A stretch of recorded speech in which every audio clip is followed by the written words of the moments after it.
Tagline আপনারা যেমনটা দেখছেন, ঘটনা আসলে সেরকমই ঘটতে যাচ্ছে। সত্য মিথ্যা কি হতে যাচ্ছে? সাকিব আল হাসান বাংলাদেশের হয়ে আপকামিং নিউজিল্যান্ডের বিপক্ষে সিরিজে অংশগ্রহণ করবে। মাশরাফি বিন মুর্তজা যিনি বাংলাদেশে রয়েছেন, যে সাকিব আল হাসান বাংলাদেশে নিয়ে তাকে নিয়ে অনেক ডিসকাশন, অনেক আলোচনা, বাট মাশরাফি বিন মুর্তজা এই মুহূর্তে বাংলাদেশেই রয়েছেন। মাশরাফি বিন মুর্তজাকে বাংলাদেশ ক্রিকেট বোর্ড বাংলাদেশের ক্রিকেটের স্বার্থে, বাংলাদেশের ক্রিকেটের উন্নয়নে এই মুহূর্তে বাংলাদেশ যে চ্যালেঞ্জের মধ্যে রয়েছে, স্পেশালি অন 50 ওভার্স ক্রিকেট, আগামীর বিশ্বকাপে সরাসরি খেলতে হলে র্যাঙ্কড 9th এর মধ্যে থাকতেই হবে, পেছানো যাবে না। এবং এই 50 ওভার্স ক্রিকেটের বাংলাদেশের সবচেয়ে সাকসেসফুল ক্যাপ্টেন মাশরাফি বিন মুর্তজা, তাকে বিসিবি কাজে লাগাতে যাচ্ছে। এই যে হাওয়া, এই যে আলোচনা, এই যে ডিসকাশনস, এবং এই ডিসকাশনের মধ্যমণি দুজন সাকিব আল হাসান এবং মাশরাফি বিন মুর্তজা দুজনই কি বাংলাদেশের ক্রিকেটে আবারও সার্ভ করতে আসছেন। বাংলাদেশ ক্রিকেট বোর্ড মেঘনা চাইতেই বৃষ্টি একটা আলোচনা রয়েছে না, ঠিক ওই স্টাইলে আপনারা সবাই জানেন সাকিব আল হাসানের যে আলোচনাটা সেটাকে বাজারজাত করে, এবং সেই বাজারজাতকরণটা অনেকটা মেঘনা চাইতেই বৃষ্টি, প্রশ্ন না করতেই উত্তর। সাকিব আল হাসান বাংলাদেশ দলের হয়ে আবারও খেলতে চায়, সাকিব আল হাসানকে আবারও বাংলাদেশ জাতীয় দলে খেলাতে চায় বাংলাদেশ ক্রিকেট বোর্ড। এই স্টেটমেন্টটা আমরা যখন পাই, তার ঠিক আগে পরের যে ঘটনা প্রবাহ ছিল সেটা খুবই ইন্টারেস্টিং। প্রথম ব্যাপার যেটা ছিল যে সাকিব আল হাসান বাংলাদেশের হয়ে খেলতে পারবে না, ফ্যাসিস্ট সরকারের পার্ট ছিল এই বাংলাদেশের এই ক্রিকেট বোর্ডের এই কর্মকর্তারাই একটা সময় বলেছেন। সেই কর্মকর্তারাই পরবর্তী সময়ে আনুষ্ঠানিক সংবাদ সম্মেলনে সাকিব আল হাসানকে তারা চান এই বক্তব্য দিয়ে আগের যে বক্তব্যটা ছিল সেটাকে লঙ্ঘন করেন। আজকে এই স্বাধীনতা দিবসের দিনে ফারুক আহমেদ তিনি বলছেন যে সাকিবের ব্যাপারে আমাদের অবস্থান স্পষ্ট, মামলা যেগুলো রয়েছে সেগুলো যদি তিনি লড়তে পারেন, সেগুলো যদি সলভ হয়, then Shakib Al Hasan is always welcome to our national team. তাহলে এই ফারুক আহমেদের বক্তব্য এবং অন্তর্বর্তীকালীন সরকারের দায়িত্বে যারা যখন ছিলেন তাদের বক্তব্যের পার্থক্যটা কোথায়? তারাও তো একই কথা বলেছে, সাকিব বাংলাদেশে আসুক, বাংলাদেশে এসে মামলা ফেস করুক, ফেস করার পর যদি তিনি নির্দোষ প্রমাণিত হন তাহলে তাকে খেলতে দেওয়া হবে। এই যে ফারুক আহমেদের বক্তব্য, অন্তর্বর্তীকালীন সরকারের বক্তব্য, দুটাই এক।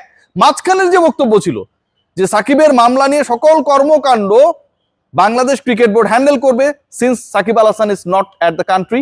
নাম্বার 2, যেটা মোস্ট ইম্পর্টেন্ট পয়েন্ট, সেটা হচ্ছে গভর্নমেন্টের সাথে নেগোশিয়েট করে সাকিবকে কিভাবে অ্যাভেলেবল করা যায় সেই ব্যাপারটাও বাংলাদেশ ক্রিকেট বোর্ড দেখবে। সার্কামস্টেন্স এরকমটাই ছিল। সেই বক্তব্য থেকে বাংলাদেশ ক্রিকেট বোর্ড কর্তারা, যারা এর আগে সাকিব সাকিব বলে তাদের অতীতের যে কর্মকাণ্ড সেগুলোকে আসলে ভ্যালিড করার চেষ্টা করেছেন, তারা সরে এসেছেন। মাশরাফির টপিকটা নতুন করে মার্কেটে ছাড়া হয়েছে। এই মুহূর্তে টপিকের অভাব আপনারা সবাই জানেন, এবং সেখানটায় পেট্রোল, এলএনজি, এলপিজি সবকিছু আপনারা জানেন যে ওই যে গ্যাঞ্জাম চলছে, যে কারণে স্ট্রেইট অফ হরমুজে টপিকের অভাব তেলের অভাবের মতো হয়ে গেছে। বাংলাদেশ ক্রিকেট বোর্ড মাশরাফির টপিকটাকে নতুন করে এটাকে উত্থান করার চেষ্টা করছে, এবং সেখানটায় বলা হচ্ছে যে মাশরাফি মুর্তজাকেও বাংলাদেশের ক্রিকেটের সাথে কাজে লাগানো উচিত।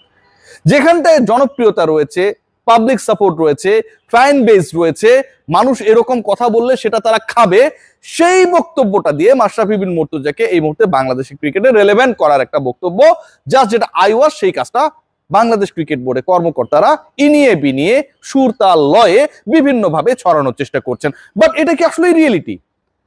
They had any discussion with Mashrafi bin Murtaza regarding his involvement with the team? মাশরাফিকে তো দরকার, ডেফিনেটলি দরকার। মাশরাফি স্কিল দরকার, বুদ্ধি দরকার, পরামর্শ দরকার, তার দিক নির্দেশনা দরকার। মাশরাফির মতো একটা অ্যাসেট যদি আপনার দেশে থাকে, পলিটিক্স ভুলে যান, তাকে কাজে লাগানোর ক্ষেত্রে আপনার কোনো ধরনের, আমি মনে করি, ব্যক্তি পক্ষপাত দুষ্টতা থাকার কোনো কারণ নেই। মাশরাফি, সাকিব তাদের ক্রিকেটিং স্কিল, ট্যালেন্ট, অভিজ্ঞতাকে আপনি কাজে লাগাতে চাইবেনই, কিন্তু বাংলাদেশ ক্রিকেট বোর্ড এই দুই ক্রিকেটারকে আসলেই কাজে লাগাতে চায় কিনা, পয়েন্টটা ওখানটায়। কাজে লাগাতে যতটুকু চায়, তাদের স্কিলকে বাংলাদেশের অনফিল্ড পারফরমেন্সে তার থেকে বেশি কাজে লাগাতে চায় ফিল্ডের বাইরে তাদের যেসব বিতর্ক রয়েছে সেগুলোকে ঢাকার জন্য সাকিব এবং মাশরাফির প্রলেপটা ওই বোতলের উপরে এটিয়ে দিতে। যখন সামনে থাকবে সাকিব, কথাবার্তায় যখন আপনি মাশরাফির কথা বলবেন, দেন আপনি ওই পয়েন্টগুলো নিয়ে কথা বলবেন না।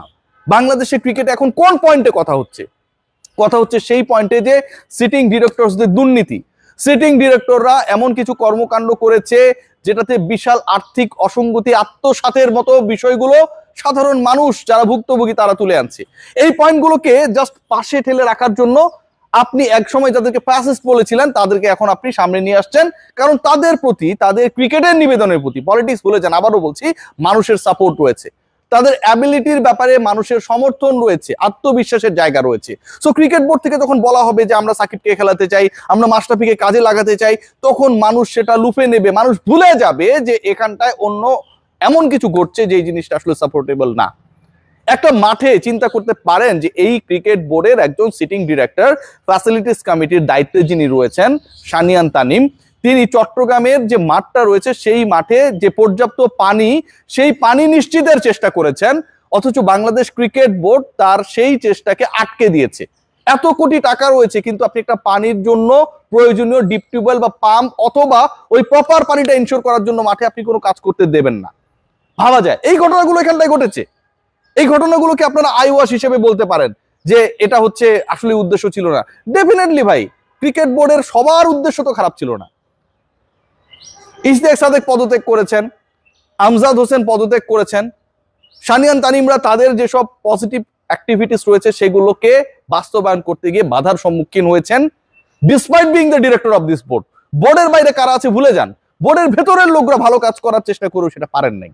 চোর বানানো হয়েছে ক্রিকেট বোর্ডের ভেতর থেকে, নাজমুল সাহেবরা চোর বানিয়েছেন ইশতিয়াক সাদেকের মতো মানুষদের। সো এই বোর্ডের এই ব্যাপারগুলোকে যেন মানুষ ভুলে যায়, এই ব্যাপারগুলো যেন সামনে না আসে, এই বিতর্কগুলোর ব্যাপারে যেন মানুষের কনসেন্ট্রেশন না থাকে দেখে ইম্পোর্ট করা হয়েছে সাকিব আল হাসান, ইম্পোর্ট করা হয়েছে মাশরাফি বিন মুর্তজার টপিক। আপনি জিজ্ঞেস করে দেখবেন এখন থেকে 2 মাস পরে, 3 মাস পরে, 5 মাস পরে, 10 বছর পরে যখন আপনাদের সাথে মাশরাফির কথা হবে যে ক্রিকেট বোর্ড রিলেটেড কোন ধরনের ডেভেলপমেন্টাল অ্যাক্টিভিটিতে এই 2026-এর মার্চ মাসে সাকিবের সাথে, মাশরাফির সাথে প্রপার কোনো যোগাযোগ করেছিল কিনা, উত্তরটা হবে না। তাদের নামগুলোকে জাস্ট ব্যবহার করা হয়। বাংলাদেশ ক্রিকেট বোর্ড এখন চলছেই নামের ভারে। যখন আপনি গুরুত্বপূর্ণ পয়েন্টে যাবেন তখন বলা হবে যে আমি আসলে একটু সরি, লেট করে ফেললাম সংবাদ সম্মেলনে আসতে, হামজা চৌধুরীর সাথে আমি এশার নামাজ পড়ছিলাম। যখন আপনি বলবেন আপনার এই মুহূর্তে বাংলাদেশ ক্রিকেট বোর্ডের প্রেসিডেন্ট কেন এখানটায় নেই, তখন বলা হবে তিনি তারাবির নামাজ পড়ার জন্য অস্ট্রেলিয়ায় গেছেন, সেখানটাকে বিশেষ তারাবি হয়। যখন আপনি জিজ্ঞেস করবেন যে বাংলাদেশের ডোমেস্টিক ক্রিকেটের খবর কি, তখন বলা হবে আমরা অতি দ্রুত মাদ্রাসা ক্রিকেট চালু করব। পাবলিক সেন্টিমেন্ট, ধর্মবিশ্বাস এবং ক্রিকেটিং স্কিল্ড ক্রিকেটার সাকিব মাশরাফিদের মতো তারকাদের নাম ব্যবহার করে এই বাংলাদেশ ক্রিকেট বোর্ড নিজেদের অপকর্ম ঢাকার আপ্রাণ চেষ্টা চালিয়ে যাচ্ছে। বুঝতে পেরেছেন? এটাই ঘটনা। দেখা যাক শেষ পর্যন্ত কি হয়, এই অবৈধ বোর্ড কতদিন টেকে, সেটাও কিন্তু একটা দারুণ ব্যাপার।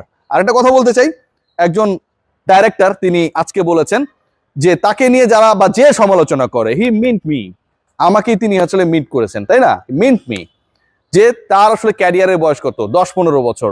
For your kind information, it has been started on 2009, now it is 16, so 18 years running. I am 38, 18 years running আমার ক্যারিয়ার। এবং তার ক্যারিয়ারের কথা তিনি বললেন সেটা 40 বছর প্লাস।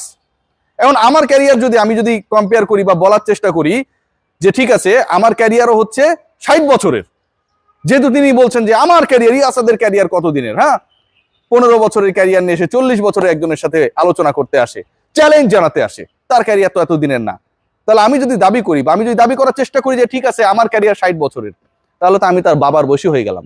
তিনি কি আমাকে আব্বা ডাকবেন? নিশ্চয়ই ডাকবেন না। অভদ্র হতে শিখাবেন না। আমি অভদ্র হলে খবর আছে। Take care.